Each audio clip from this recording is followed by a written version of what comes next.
you're pinned. Wall on your right. Your own teammate on your left. 2 more cars stacked outside of him. 4 wide, on a track that isn't even 9/10 of a mile around. There is no gap. There was never going to be a gap. You feel the hit before you understand it, metal on metal, your car climbing the banking on its own. And somewhere behind that impact, a decision is already forming, before your spotter has said a single word back to you. Because in a few seconds, you're going to key that radio. And what you say next is going to outlive this race by a long way. This is Kyle Larson's weekend at Iowa Speedway, the Iowa Corn 350, run on August 9, 2026. And it did not have to end this way. Before we get into what happened on that restart, if you're new here, this is NASCAR Voltage, and we're closing in on 500 subscribers.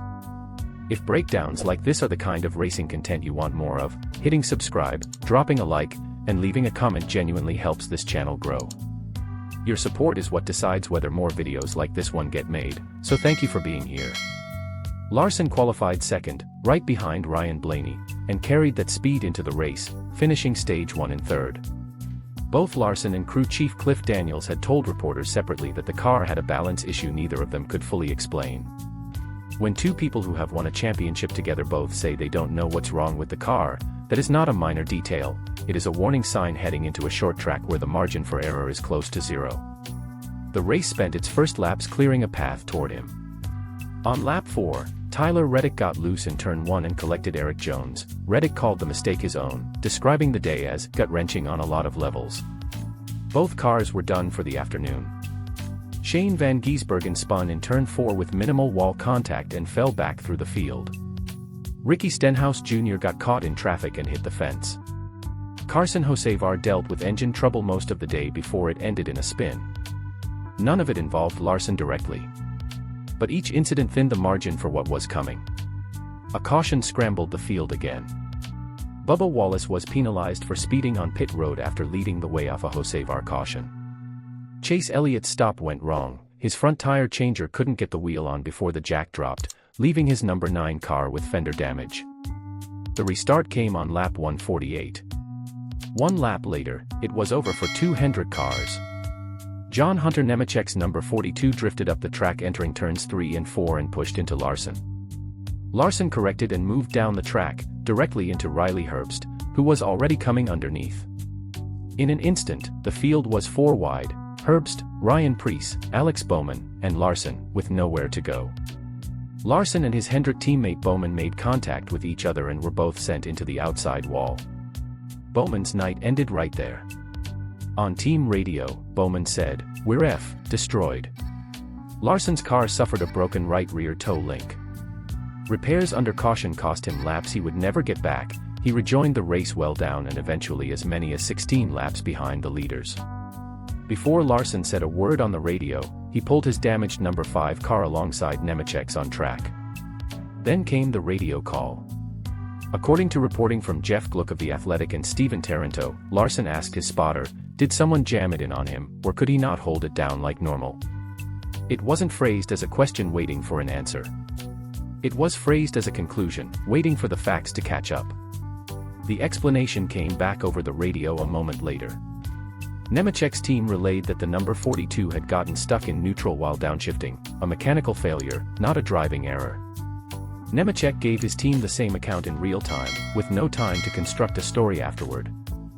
Larson's reply was 4 words. No shouting, no extended rant. Yeah, cool. Professional. That was the entire response. Both explanations can be true at once. The car may genuinely have stuck in neutral, and Larson's afternoon was still destroyed by the contact that followed.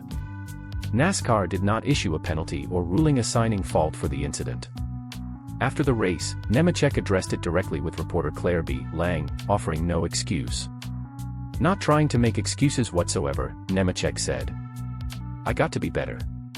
My apologies are out to Kyle and the whole 5 team. He was on 4 tires, had a great run through 1 and 2, and not something that I wanted to happen. The numbers tell the rest." Larson finished 33rd, 18 laps down. Bowman finished 34th. 2 Hendrick cars were gone from contention in the same corner. William Byron was the only Hendrick driver to post a top 10 finish, coming home 9th. Elliott finished 15th after the pit road damage. Nemechek, the driver at the center of the radio exchange, finished 19th, largely unaffected by the incident that ended 2 other teams' days. The standings shifted with it. Larson had been as high as 6th in the points 2 races earlier. After Iowa, he dropped to 10th. That's 2 positions lost in back-to-back races. The larger number attached to his name is 47 races without a Cup Series win dating back to May 2025, a stretch carried by a defending champion. The stat line makes the drop-off concrete. In the 6 wins before the streak began, Larson posted 16 top 5 finishes, 19 top 10 finishes, 1,762 laps led, and 2 poles. Across 31 races inside the current streak, that has fallen to 0 wins, 8 top 5s, 17 top 10s, 417 laps led, and 0 poles. Iowa Speedway specifically has not been kind to the number 5 car. Across the track's 3 Cup Series races, Larson has finished 34th, 28th, and 33rd. The radio call did not come out of nowhere. On Saturday, before the race, Larson had already been vocal about NASCAR's caution procedures, saying the sport should simply roll on with it, rather than stretching out the caution stage restart sequence. A driver already frustrated with the rulebook, then watching a strong run disappear on a restart he never controlled, the forward response on Sunday built on frustration that had been building since Saturday. While Larson dealt with a stuck gearbox explanation and a wrecked teammate, the rest of the field told a different story. Ty Gibbs won the race, his second career Cup Series victory and second win of the 2026 season, after falling to 28th following a slow pit stop, then rallying back through the field. His crew chief, Tyler Allen, made the decisive call to take only 2 tires on the final green flag pit cycle, a gamble aimed at jumping teammate Christopher Bell off pit road. It worked. Gibbs held off Bell by 0.253 seconds. On trusting his crew chief's call, Gibbs said, "I can't do anything about it, so you just run with it." Bell, in defeat, said, "Ty did a really good job. He did a great job of managing the race." Denny Hamlin drove much of the second half of the race dealing with brake issues that began in Saturday practice, later saying, "I just had white knuckles every lap." Team owner Joe Gibbs, reflecting on Hamlin's drive, said, "I've never seen Denny that exhausted. I think he drove his heart out." Nemechek says the car got stuck in neutral. His own team backed him up on the radio in real time. Larson's response made clear he wasn't buying it, not in that moment, on that track, with his teammate's car already wrecked beside him. 2 short tracks are next on the Cup Series schedule, Richmond, then New Hampshire, and neither has historically been kind to the number 5 car. If the current stretch doesn't turn around soon, this radio exchange at Iowa may end up being the moment people point back to. If you found this breakdown useful, subscribing and commenting genuinely helps push NASCAR Voltage toward that 500 subscriber mark, and if you think this deserves more eyes, sharing it does more for this channel than almost anything else. Drop your take in the comments. Was Larson reading the situation correctly, or looking for someone to blame on a day that was already slipping away from him?